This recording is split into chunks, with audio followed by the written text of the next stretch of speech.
Hello and welcome to this Goodies podcast YouTube video interview with Andrew Hansen. Jeff is here. And Jane. Hello Jane, how are you? Oh, peachy keen, bro. Now, we've been going for 10 years on the Goodies podcast and have been very good at avoiding YouTube, but now we're on board. And so what's happening here is reviving some interviews that were recorded in some cases many, many years ago. Yes. And so back in 2012, we chatted to Andrew Hansen. Jane, what's Andrew from? Oh, The Chaser. You gotta love The Chaser. Mm-hmm. And the television version of Unbelievable Truth. Exactly, and that's mainly what we chat about in this particular interview that we have revived, and it'll be the first of many. We've got interviews in the can with a few people, and we're going to put them out every now and again to stock up this YouTube channel. So again, thanks for tuning in. We hope you enjoy it, and look forward to many more. And hopefully even some new episodes from Jane and I occasionally. We're only putting out about 2 a year at the moment, aren't we? Yeah, if that. Oh, well, that's enough intro. Enjoy the interview.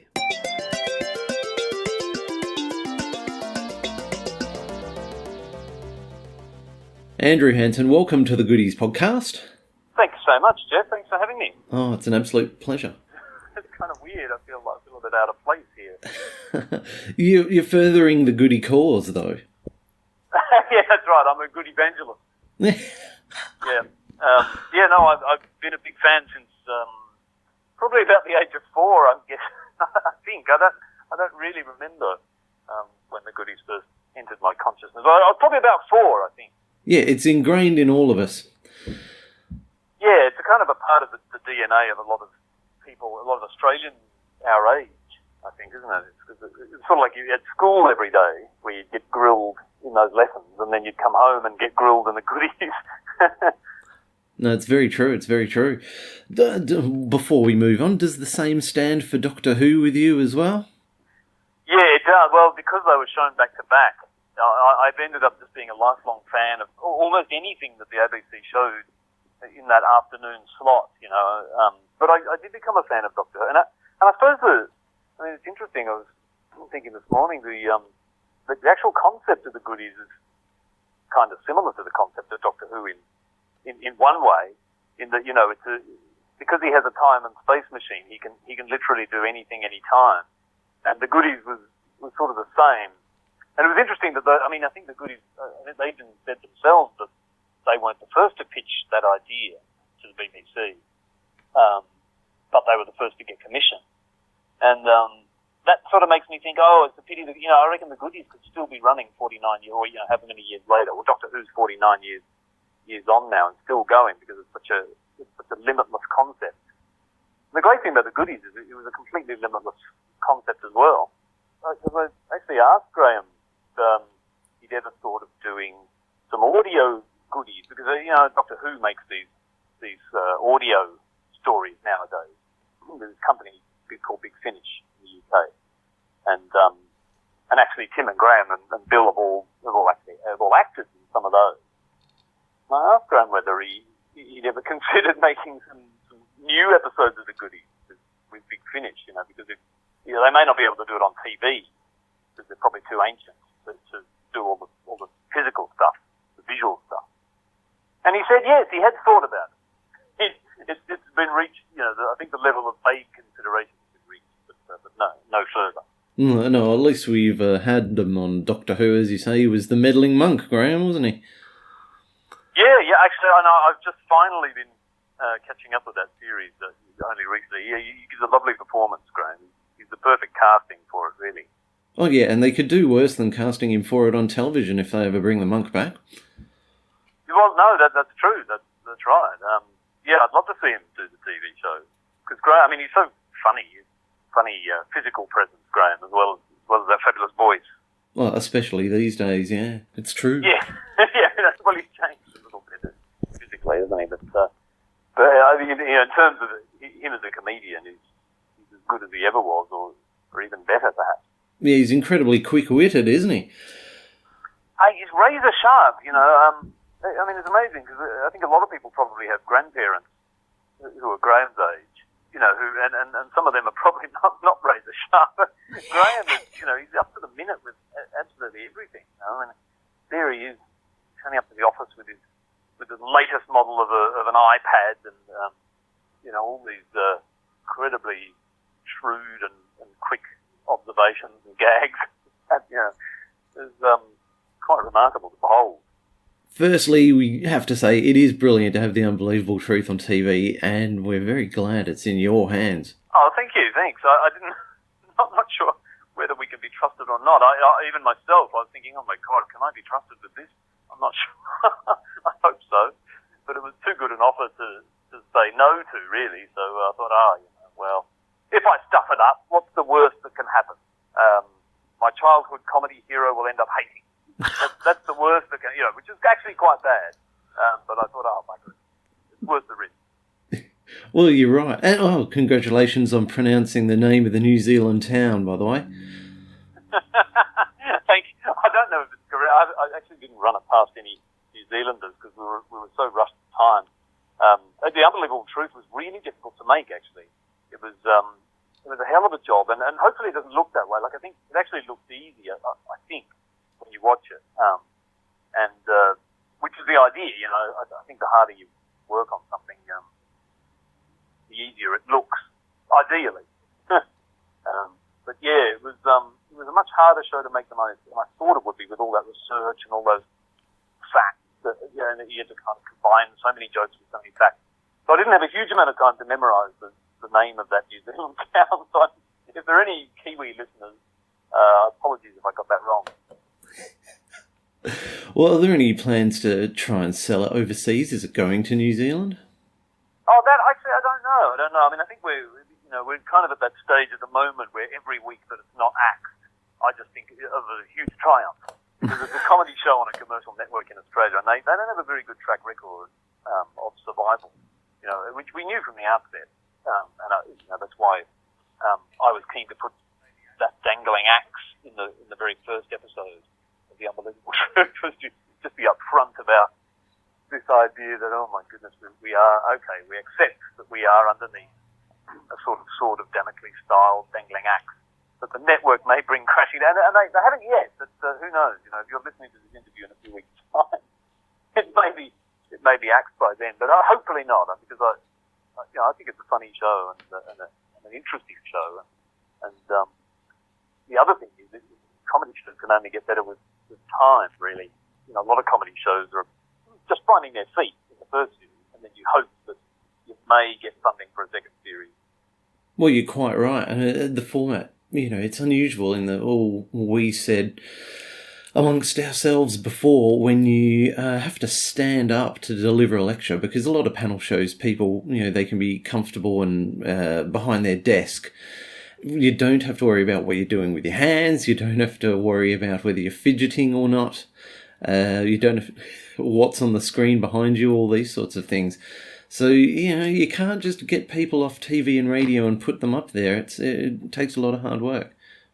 Yeah, no, that is true. I mean, it was a good chance for comedians, and it was actually one of the nice things about the format, that shot of people standing with a giant screen behind them.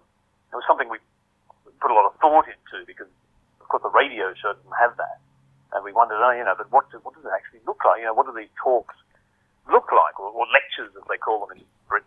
We didn't want to call them lectures because we thought Australians would just go, "What? I'm not listening to a bloody show full of lectures." That seemed quite a British terminology. So we changed them, just call them talks. Well, we're very culturally sensitive, and but it was something the comedian guests got excited about, because, as you say, on other panel shows, they don't really get that opportunity to get up and actually deliver a piece, a complete piece that they've written themselves, and that's also full of filmed jokes and animations and all that sort of zhuzhing up. It's a great opportunity for performers. We thought also, for the viewers at home, more importantly, hopefully, just the show looks a little bit different from anything you may have seen before, which is also a risk, because when people see something that's completely different, they sometimes don't know what to make of it, and the usual immediate reaction is for people to criticise it.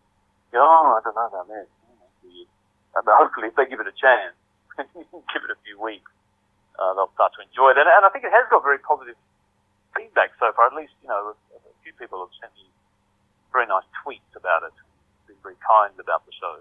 Well, I wonder if the individual comedians will have their own fans as well, and they've been getting equal amounts of positive feedback. It'd all add up to. I hope so. I mean, it's probably not the kind of show though that will ever do mass numbers. I don't think. But I'm not really interested in making that kind of show, and I don't think Graham and John Naismith really are either. It's more about making a show for people who love comedy and love ideas. We never thought it was going to be a MasterChef or something like that. But so what? Of course it's not going to be. We're comedians, and we have our own people. The good thing about this version of The Unbelievable Truth is that on the show, people have got the opportunity to be spontaneous. They can be witty in their replies when it's their turn to answer. On the other hand, there's also the time-consuming bit, and the good thing is there's lots of props. I imagine a lot of work goes into the visual effects and CGI and things like that. So it's a good mix. Yeah, hopefully it is. The kind of mix of visual interest and all that sort of stuff. And we did have a very good team of designers and graphic artists. They're actually the exact same people who we made the hamster wheel with. Ah, handy. Same thing. We brought them over. Seven were very nice to us about being able to hire the people we knew and had worked with before. So that's what we did, But of course, also trying desperately to bear in mind what kind of look and feel Channel 7 viewers would want, some way. And who knows what that is? I don't really know. I'm not sure we've necessarily achieved it, but hopefully we've achieved something for people who enjoy comedy and having a laugh and finding out a few strange facts about the world we live in. Yeah, it makes people smarter, just that little bit like QI. Our mission to smarten up, you stupid world. Well, it's you've got Stephen K. Amos coming up next week. He's a funny British chap. Did he already know the format? Yeah, no, he hadn't done it before. No, he wasn't really across. Actually, when I met him, he wasn't across the format. But he's such a pro. He just took to it immediately. He immediately picked it up and understood exactly what was going on. Which maybe is also a function of just being British, because I kind of got this idea that British people, they're very good at games and kind of trivia and quizzes and this sort of thing. And it seems to be a cultural thing in Britain. It's almost like every packet of chips you buy seems to have a board game or a puzzle printed on the back of it. And it's something we don't have in Australia. And Stephen, I think, he immediately understood the game and how it worked. Whereas not everybody else was, it actually does require a little bit of thinking about to understand the rules of The Unbelievable Truth. So some of the other guests were quite baffled, I must say, for a little while until they got the hang of it. Akmal was hilarious. He really only penny dropped about the rules of the game literally, I think, minutes before we started the record.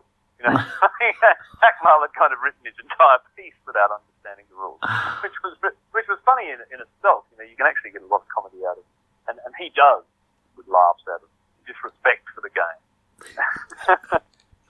So it was a nice mix. I mean, that's a nice thing about having a guest. It was such a fun opportunity, especially for me. Normally I'm imprisoned with the same team in the Chaser. Kind of in this sort of Chaser sweatshop, and that can get a bit samey. So it was really fun to branch out and work with other comedians, and also to work in a little bit of a different style of comedy, which is doing absurd, silly comedy, which is actually my favourite kind of comedy.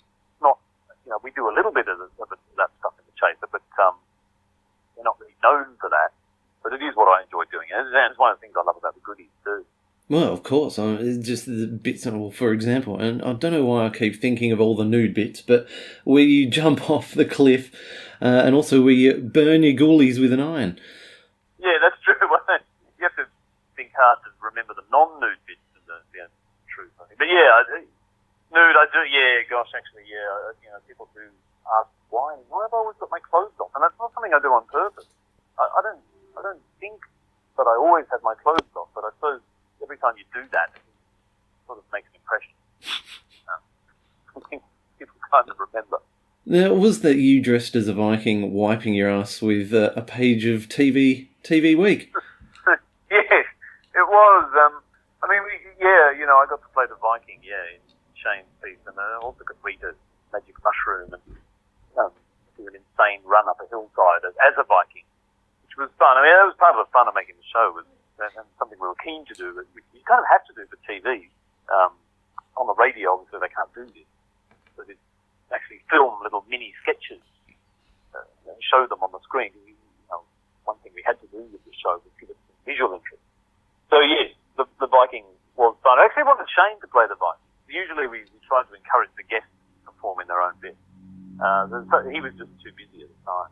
Good for me. I got to stretch out my range, discover what it was like to play a Viking. Yeah. Well, how much time do you need beforehand? I mean, you've got your talk. I was going to say lecture, but it's a talk. And so you've got that nailed down. And then, how much in advance did they need you to go out and do the filming? Yeah, we had to... I wish we had more time. I mean, you always want more time. I think every show I've ever worked on, I've always wanted more time. But we did put quite a lot of time into preparing and writing and shooting all that stuff for the Unbelievable. It took ages, and the most difficult thing actually, though, with having all these guests was across the series. There are like 40 different talks, not lectures, talks. There are 40 of them, and they're all written by the guests. And so what you end up having to do is a lot of script editing, because people accidentally overlap each other's jokes. A lot of comedians sometimes think in similar ways, so you end up with, I think we ended up with something like 24 different jokes about ancient Egypt. Almost everybody, when they're given a topic and told to write a funny talk about it, nearly every comedian will start with, such and such was invented in ancient Egypt, where they, here's another talk that starts with ancient Egypt. Here's another one. To the point where we actually had to issue an instruction to guests with a list of things that we didn't want them to mention in their talk. Here are the forbidden things to mention. Don't talk about ancient Egypt, etc., etc. So with all that sort of preparation, plus trying to get all these people in to film all their little sketches and whatnot, it was a seriously difficult job. Nevertheless, that hasn't stopped some reviewers from crying the show for being lazy and easy to make.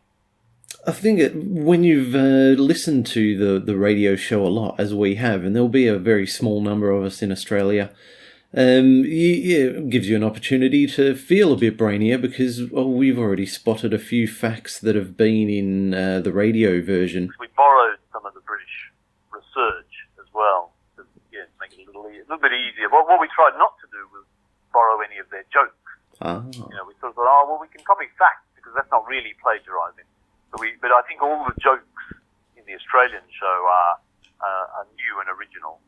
Except I think Graham in his China talk borrowed a few of his own jokes. But we sort of thought, surely that's permissible. Yeah, that's all right. Well, he's allowed to borrow his own China jokes, isn't he? From the radio. So. But the rest of us, we might have accidentally copied some of the British jokes, I don't know. But hopefully not. No, I don't think so yet. I mean, there was dogs that Sam did on this week's show, and 2 facts came up, none of the same jokes, but I'm looking forward to next week. Julian's on doing Barbie dolls, and that was in the most recent radio episode, so I'm looking forward to yelling out bzz when I think a fact's true. Might beat the contestants, but it's always interesting for us to see how they deliver. If there are some of the same facts, how they deliver them. Oh, yes, that's true, because you can take the same fact and you can sort of form it into any number of different potential jokes. One of the brilliant things about the format, I mean, I think Graham and John did an amazing job coming up with this idea. Because of that reason, you've got this list of facts. It has almost infinite potential for kind of weaving jokes out of them. You mentioned the Barbie dolls talk. It was actually because we made the TV show it was at the start of this year. So it was early 2012, I think we started making it. And it was Jules' idea to do Barbie dolls as a topic, which is actually why it ended up being a topic in the radio show later on, because John and Graham thought it was a really good idea for a topic. Oh, brilliant. So that actually was generated. That's Julian Morrow's. He can claim the credit for that, for the existence of that as a topic. Oh, fantastic. That was a great one. Who made the first move and suggested it? Was it yourselves or Graham? Or how did it work out? Oh, yeah. Well, I wouldn't be so cheeky as to make the first move. It was Graham. Graham did. I mean, he was sort of. I was chatting to him online about something or other, and he's always cooking, Graham. He's hatching new schemes all the time, new projects. He's an amazing creative energy that he has. You know, sure, when I'm his age, my God, I'm not going to be hatching anything. Maybe in the bathroom. But yeah.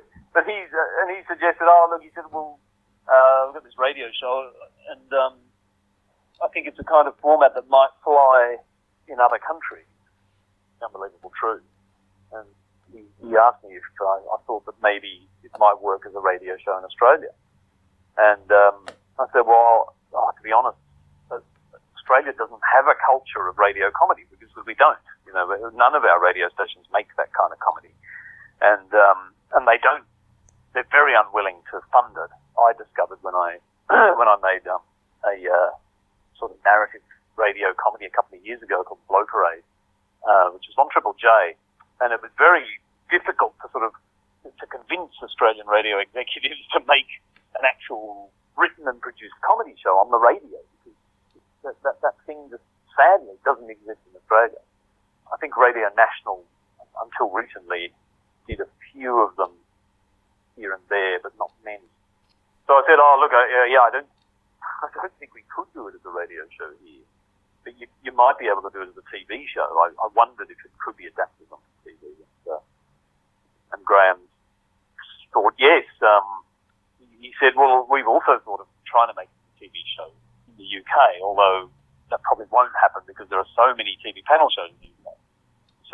And then Graham said, do you know any production companies that you would trust to make a TV show? And that's when my cheekiness came in, and I suggested my own little production company, which is tiny. It's just me and the other Chaser guys, basically. We call ourselves Giant Dwarf.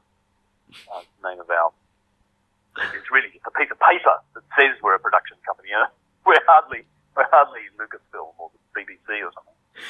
And so I said, oh, what about us? And then Graham replied, actually saying, cheeky. Yes, okay, how about we try and do it? So the next task was then to find a network who actually wanted to make the show. And it turned out Channel 7 wanted to make it.